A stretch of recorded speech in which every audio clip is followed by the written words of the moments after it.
people working from home weren't collaborating. They weren't in touch with what was happening in head office or in the office. So they put a stop to working from home.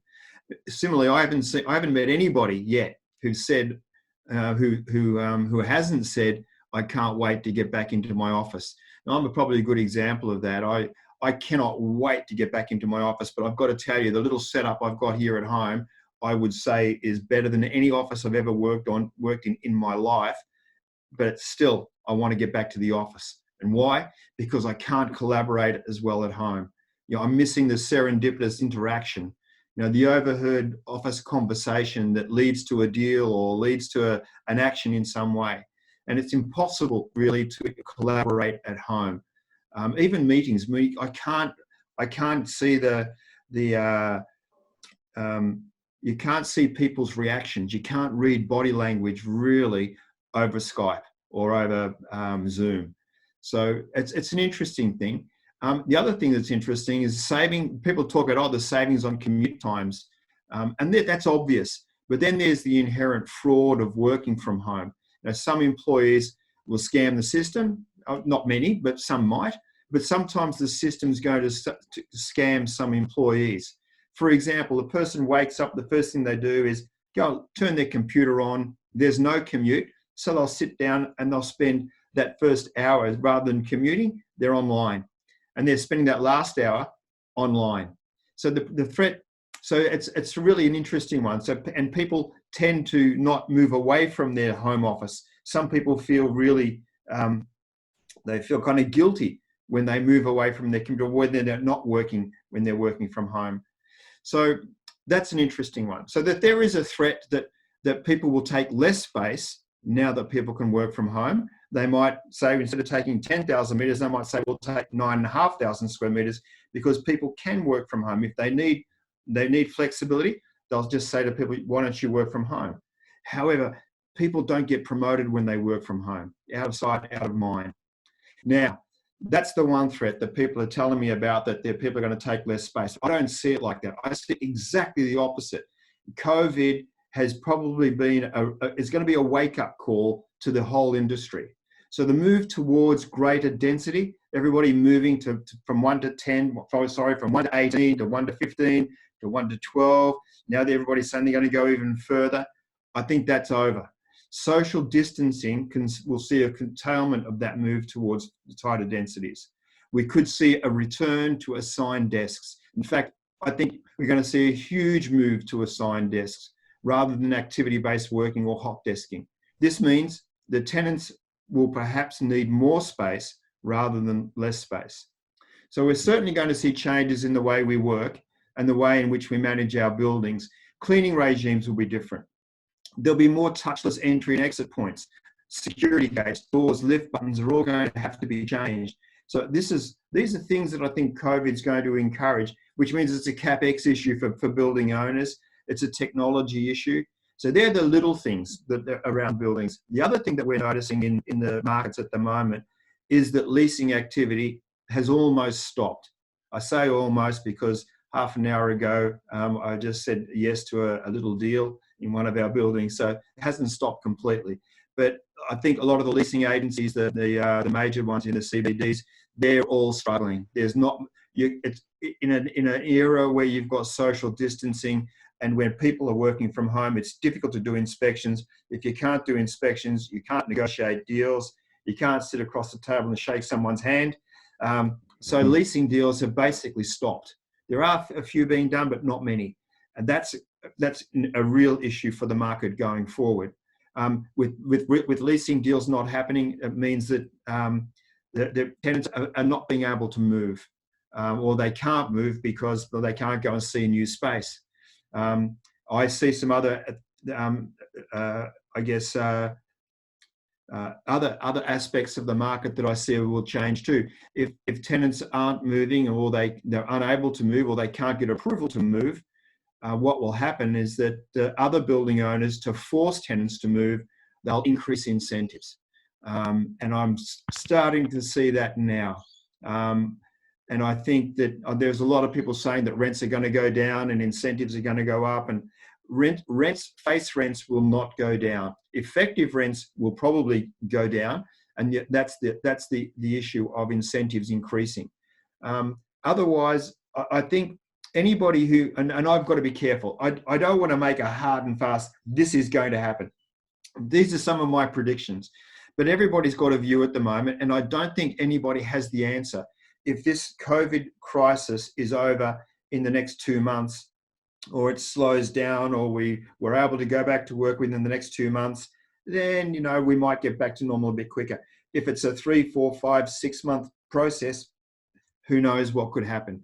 A lot of businesses will go broke. If businesses go broke, that will create vacancy. If there's a lot of vacancy created, that'll put downward pressure on effective rents. Might make building values go down, as the certainty or the income is not as certain as it was previously. And they're critical issues that we're watching at the moment. For the valuation industry, I don't know how they're going to operate in this market. How major funds are going to have to value their buildings quarterly, sometimes monthly, as values are cascading down potentially. Well, they're going to have to value more often, because this market is so volatile. So there's a heap of things happening in the market. From an opportunity perspective, I think the market was really, really hot in the cap trans area towards the end of last year and early this year. Perhaps now we can get back to some proper value, some more realistic valuations, and acquisition opportunities. I think there'll be people whose valuations, their loan covenants will be being stressed at the moment. So that may mean that some properties could come onto the market. You're seeing a lot of the REITs, their prices have gone down considerably, which means their loan value ratios are starting to be pressured as well. That could mean that properties have to be sold. If that happens across the board and there is a flood of properties on the market, that could force property values down. Again, I don't see that. It's a bit of a threat. In some respects, I'd like to see it, because it might mean some great buying opportunities. But at the same time, I think no one's really very, very keen to jump in early, because we really don't know how long COVID is going to last. So I think, in a nutshell, that's basically where we see it at the moment. I see cities like Sydney, when there is a recovery, will recover very, very well. Melbourne and Brisbane as well. But I think Sydney will be the standout when there is a recovery. Michael, I do want to take a point which you speculated earlier, that in a regional sense, Sydney could have a strategic opportunity where we are placed. Being in Asia Pacific, in this region, there's a number of not only COVID, but there's a number of political issues within the region as well, where Australia could be a real beneficiary of all this. Uncertainties in the region may force certain organizations to consider Sydney or some of the competitive cities around the world. Do you see any such opportunities would occur in the next few months or years, where big organizations may consider Sydney as a more favorable destination compared to other Asian cities? Look, Sunil, I think that's a huge opportunity for Sydney. I penned an article for the Sydney Morning Herald a few months ago, where I kind of looked at the fact that there are 5 cities in the Asia Pacific region that are considered regional centres. That's Shanghai, Singapore, Hong Kong, Tokyo, and Sydney. Those are 5 the main regional offices, regional centres. Now, Hong Kong has 2,500 companies that call Hong Kong their Asia Pacific regional office. Now, prior to COVID, the protest movement and the uncertainty and all the problems that are happening in Hong Kong, I saw that as a great opportunity for Sydney, that we should be marketing Sydney to major international organisations to relocate their Asia Pacific head offices to Sydney for a start. We have a very, very stable political system. Culturally, we're quite diverse culturally. Linguistically, we are a multicultural society in Australia. So linguistically, I think we can handle that. The weather is good. It's a nice place to live. There's because it's a bit expensive, but I think Tokyo and Hong Kong are in that realm as well. The one thing that Australia and Sydney and Australia offers that none of those other four centres don't offer is, in Australia there is always a path to citizenship that you don't get in Japan or Singapore or Hong Kong or Shanghai, and I think that's a real attraction to potential regional offices. I actually think that we're on the cusp of this. We've recently completed a building at 60 Martin Place, and there's at least one company that's moved into that building that is growing. It's doubled the amount of size it took before it even completed its fit out, on the basis that their view was that they would grow Sydney at the expense of the Asian cities. Now, I think that demonstrates to me that, Sunil, that is a definite opportunity for Sydney. It's also an opportunity for Melbourne and Brisbane, but in the first instance, I think Sydney will be the beneficiary of that. Michael, I might add to that one. Do you see the potential safe haven status, the political certainty, one, the performance out of the current crisis that we're in, as attracting potentially more investment towards Sydney and Australia? I absolutely think so. We're seeing huge amounts of money from offshore. I mean, investors got a very strong relationship now with Oxford, which is the Canadian pension fund. You'll see the GIC out of Singapore is pouring more money in with joint ventures with Dexus, Charter Hall, and others. And I don't see any end to that. Australia is a very, very safe environment for that money. We have a transparent market. We have a rule of law. It's politically quite stable. And as I said, it's a nice place to be compared to some of those other locations. And we do have we do have a good position in the world where Australia kind of punches above its weight, and we have a great assets. We have certainty with those assets. Some of the biggest companies in the world invest in Australia, and once one comes, they all come. And I think we really haven't even scratched the surface yet. I remember when Morgan Stanley bought INVESTA in 2007. Who would have thought the biggest real estate investor in the world at that time would enter Australia and take out a small little company like INVESTA? Then about 10 years later, there's another takeover. Blackstone was looking to try and then the biggest real estate investor in the world is looking to take out INVESTA. So, I mean, we've been the subject of it for years, and I can tell you that there are some very, very large international investors still, pounding the pavement around Australia, and not only from Canada and the US, but from Europe as well. Thank you, Michael. Earlier in your responses, you mentioned something about having the efficiencies and what we term is work-life balance, which has been a very strong theoretical concept for a number of years. We have seen various versions of workplace design has changed over the time, from partitioned offices to open plan offices to ABW to new areas of, go and work around WeWork. So this whole lot of models have come up. But here comes the COVID-19, which changes the entire theoretical concept around it. The impact, obviously, if you measure it, is largely on how is it going to shape not only the design, but the entire commercial real estate. And throughout the world, this is some unique proposition that it would happen throughout the world, not just in one or two locations. How do you see the concept of work-life balance is now going to be refined by integrated commercial real estate? And honest like INVESTA, your company, the local and international market have already commented winners and losers in commercial real estate on a back of work-life balance ideologies in your business models. Do you think we'll have some correction in the Australian commercial real estate market where survival of the fittest, people who are willing to take the risk, try different models, would have better chances of survival in this market.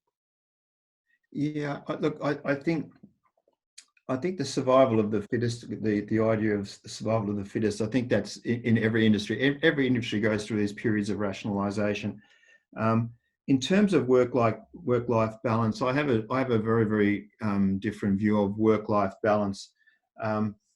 My view is it's really work-life integration nowadays. If you can't, I mean, if you want balance, you know, something's got to give. And I think if you can integrate your working life into your just normal life, it makes it a hell of a lot easier. So what we've been trying to do with our office buildings is try and bring that, it's not work-life balance, it's integration of people's lives into their working environment. So we now focus extremely strongly on things like wellness, amenity, making sure that the people who inhabit our buildings are comfortable. End of trip facilities are proliferated. Coffee shops are in nearly every building. Nearly every building has a tenant portal, which enables the tenants in the building to do all sorts of things. They're all designed to create a sense of place and to make people feel more connected to their place of work. And this is only going to be more important in the future. In fact, I think on the back of COVID-19, it's going to be even more important. Making people feel connected with their work environment will also make them feel safe. Social distancing, lower densities, a move back to assigned desks, they're all going to feature in a post-COVID world. Now, in terms of survival of the fittest, those building owners and those, I guess, building managers who are late to the game in providing these amenities and providing these new services that are going to be required on the back of COVID-19, they will be the ones who will be left behind. So I see the opportunity for the groups like INVESTA and Dexus and Charter Hall, Lend-Lease, AMP, the big property owners. I see them being in a position to be able to respond to these changes much quicker than perhaps, say, some of the privately owned buildings. Another interesting thing that comes out of this current crisis, in my mind, is the snap back to reality for many people in the workforce who have had it too good for too long. So I look back over my career, and I look, and if you go back even into the 1980s and 90s, every 3 or 4 years, maybe 5 years at the worst, there's been a bit of a shock. So let me explain. In the 1980s, we had the stock market crash, and we followed in the 1990s by the property crash, the recession we had to have, then the Asian financial crisis in 1997. In the early 2000s, we had the tech wreck, the 9/11 terrorist attack, and a few years later, end of 2008, the global financial crisis. So each of these shocks created waves of sudden job losses, lingering underemployment and unemployment, but more importantly, it left legacy that jobs and careers should be coveted and not taken for granted. So the period leading up to the GFC was a period much like the period leading up to COVID-19. But the period leading up to the GFC was 2 or 3 years. The period leading up to the COVID-19 has been about 6 or 7, where the focus has been on amenity. I mean, as a building owner, all we've been looking at is how do we make our buildings more attractive to tenants? And the tenants are thinking, we're in a war for talent. Which buildings can we go to where we've got all the services and got all the greatest amenities? So particularly the younger workforce has basically been mollycoddled for the last 10 years. So this cohort of workers has not seen a downturn. They haven't seen one of those shocks that I referred to earlier. The GFC came in the previous downturn, and that cohort of workers were the first to be jobless. So here we are again. We've created what I call almost a precious group of office workers who over the last 10 years have had really, really good. But now more and more young people are feeling the pain of redundancy and of fallibility, and perhaps now the pendulum is shifting. So those with jobs will be more appreciative, and perhaps the need to provide more and more amenity will fade. Maybe. I'm not totally of that view, but I think the pendulum's shifting. I think the amenity that will be that the smart building owners will be providing in the future are going to be focused more on the wellness and health aspects of the work environment. And and the work environment is going to, I think, will kind of revert to being a pure work environment, and not what I call the amusement parks that we've been creating in the past, and that some of the pundits have led us to believe that we are required to provide. Potentially at the flip side of that, that discussion in terms of amenity and sharing more with your tenants, there's the efficiency side of the argument, and potentially something that's changed over the last 20 or even the last 10 years of our careers is the level of information that's been available to operators. And we see this as a massive shift and opportunity in terms of driving operational efficiencies. So this comes in the form of data, not just for outgoings, but also for leasing. Two-part question. How have you seen this change over the years? And then the second part of the question, how is this assisting you now in the current environment? Thanks for that question, Flavio. I actually had a discussion a couple of days ago with my team. We were talking about all this new technology coming out and how we use data. And I referred everybody back to 2016.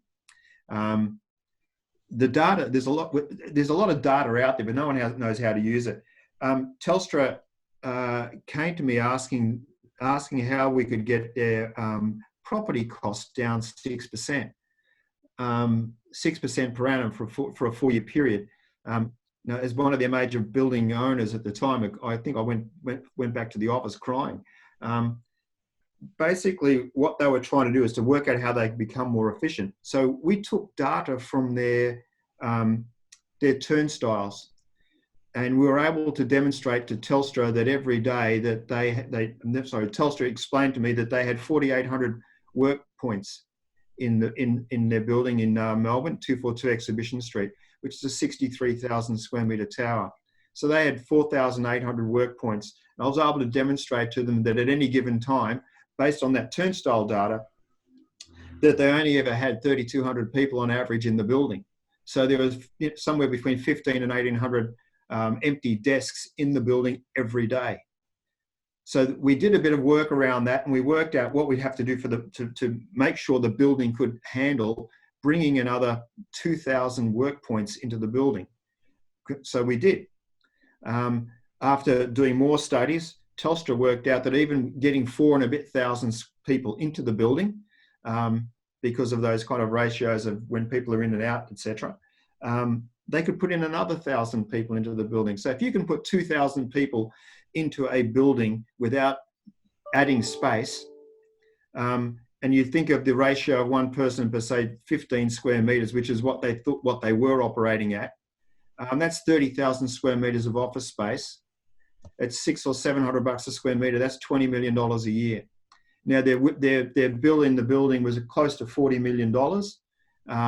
So I was able to, by bringing people from other buildings into 242, they were able to save $20 million, not 6%, which would have been 2.4 million.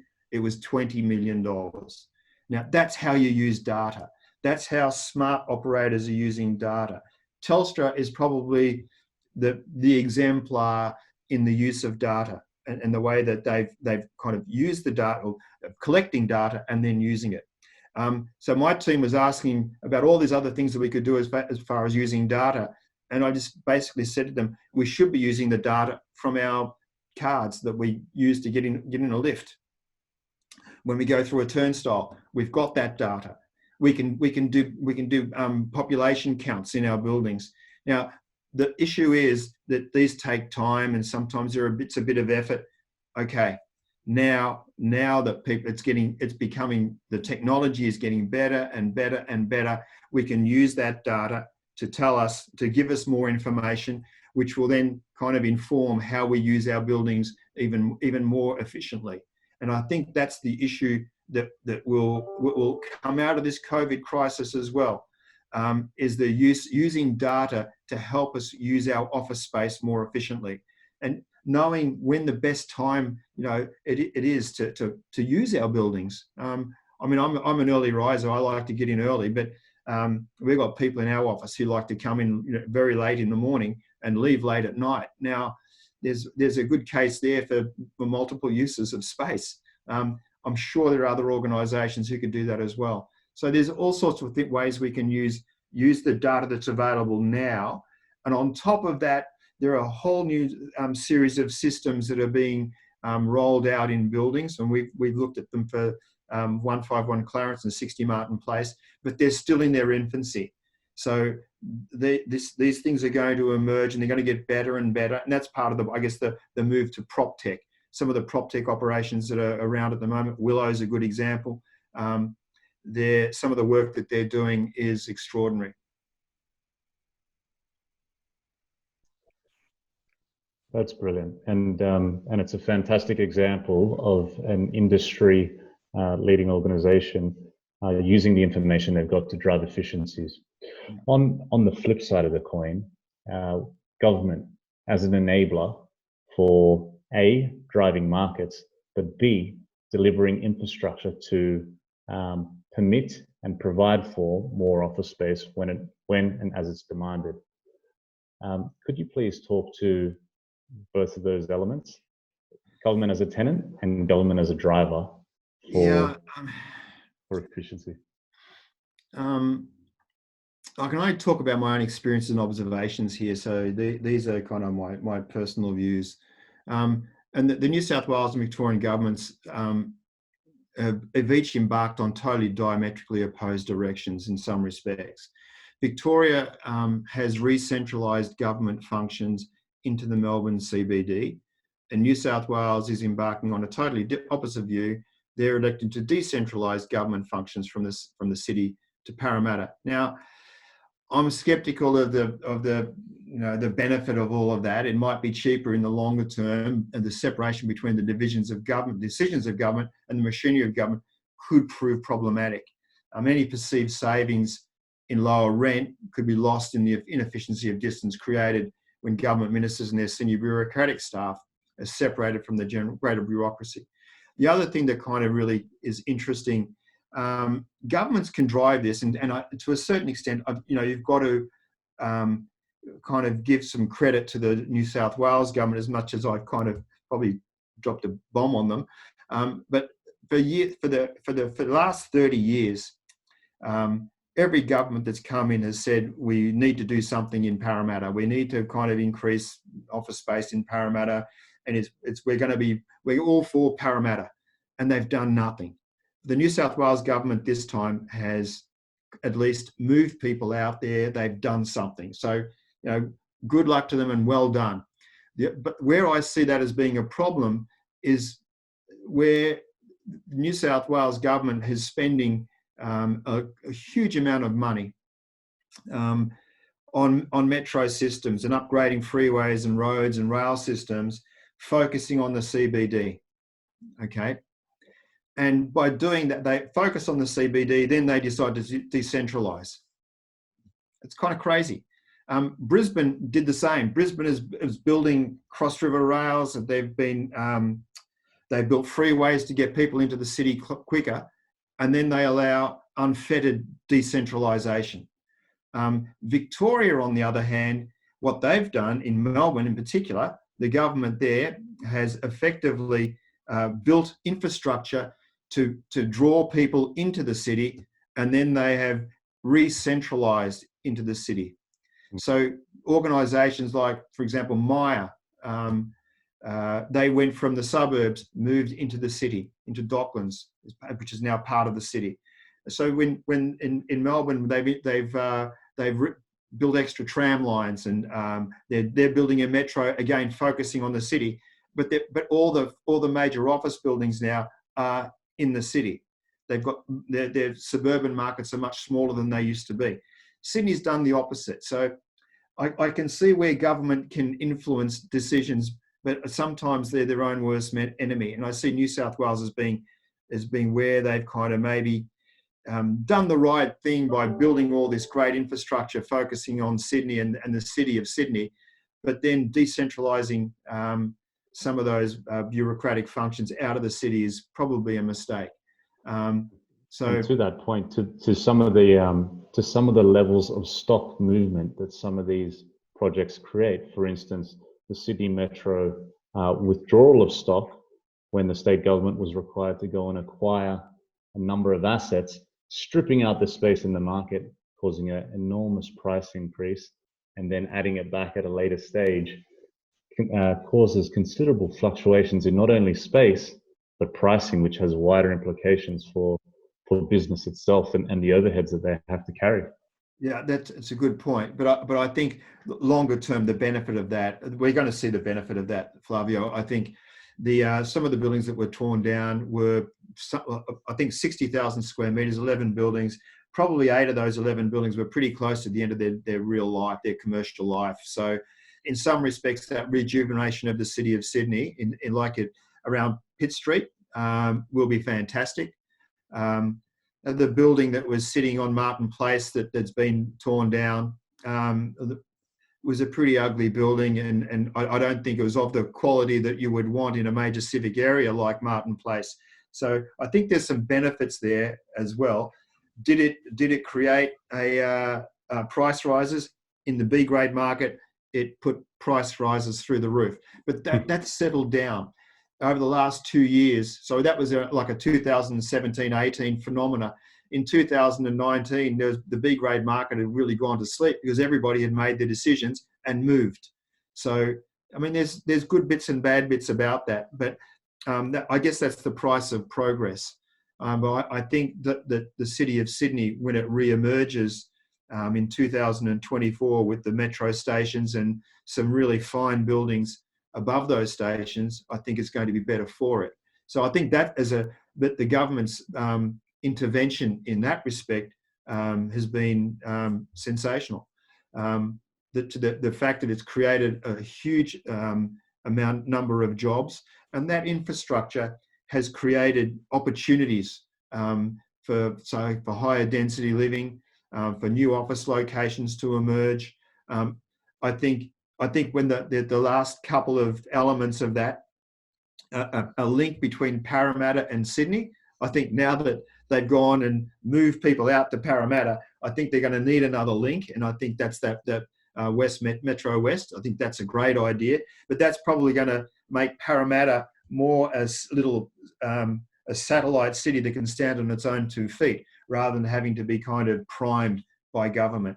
So I think when government does intervene like that, it's quite positive. But I think ultimately a lot of those government departments will eventually kind of migrate back into the city, or parts of those departments will. Michael, you mentioned something about the government interventions, and obviously 2024, we are expecting a number of infrastructure projects coming on board, which will probably rejuvenate the entire CBD in a much more holistic way. What do you think the government can do in the interim, in the short term, to support the commercial real estate market, to support the functionalities of this, which are something immediate, low-hanging fruits from the government? Because, we're hearing a lot about the planning and development on the public sector, but there's a whole commercial world out there. Do you think there's any immediate steps government can introduce into that? I think, and I'll talk about both Victoria and New South Wales here. I think, and there are two different governments now. The Andrews government is a Labor government, and the Berejiklian government is a Liberal government. But both those governments have looked at planning as an enabler, and in particular in New South Wales. The planning minister has intervened to try and fast track planning in this COVID environment, so that when we do emerge from it, that major projects can get going, and that sparks the market again. So I think that's where governments can positively impact commercial markets, and I think by making things easier. In a planning sense, that helps. But also, I think that the there are other things. There are other initiatives they can take in terms of stamp duty reform, land tax reform. They're kind of peripheral. They're important, but they're peripheral issues in some respects. But both the New South Wales and Victoria governments have both intervened in different ways to try and ensure that the commercial markets, keep bubbling along and stay very, very positive. Thank you, Michael. Now, let me take you back to 2019, where in majority, especially in New York and the US markets, throughout the commercial world, in the world, main cities, we heard a lot about WeWork. WeWork. And it's everywhere, and we saw the rise and the fall. We saw how it transformed even commercial real estate markets in a place like New York, number of leases, models, and it has developed a brand and maybe a way of looking at new ways to perform the businesses, especially the young businesses. If Mr. Son or the softman approaches you today to advise on the future of WeWork, what would it be, knowing what we're going through right now, Michael? Well, it's interesting. I'd advise him to stay the course. He's done the hard yards, and I think what WeWork's done a couple of really great things. They virtually, despite what COVID-19 has done, but WeWork virtually killed off the home office. I think when they first started out, they used to say that 40% of all the people that come into a new WeWork operation come from the home office. And I think because they've focused everybody on on co-working, what we call third space, they've basically made it like a constant part of my universe now. There'll always be a place in one of my buildings for a third space operator or a co-working operator. So I think in that respect, if Son stays the course, he'll do okay. Now, if nothing else, though, the previous administration of WeWork got one thing right, okay, and it's not a nice thing, but they got one thing right, and it was the one thing that prevented me and INVESTA from ever entering into a lease transaction with WeWork. So all the WeWork leases are held in very specific $2 companies that are not really underwritten by bank guarantees or other traditional forms of security. So other than reputational damage, there's nothing really stopping WeWork from basically closing a poorly performing office. So if I was leading WeWork now, if I was Mr. Son, I'd be undertaking a massive exercise in triage to determine which of those outlets that I think can survive and recover from COVID-19, and I'd close down those which can't.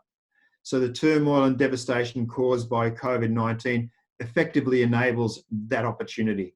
I know it's a scorched earth policy, but if this is the difference between survival and failure, then there is really only one course of action available. Now that's a really hard way of looking at it.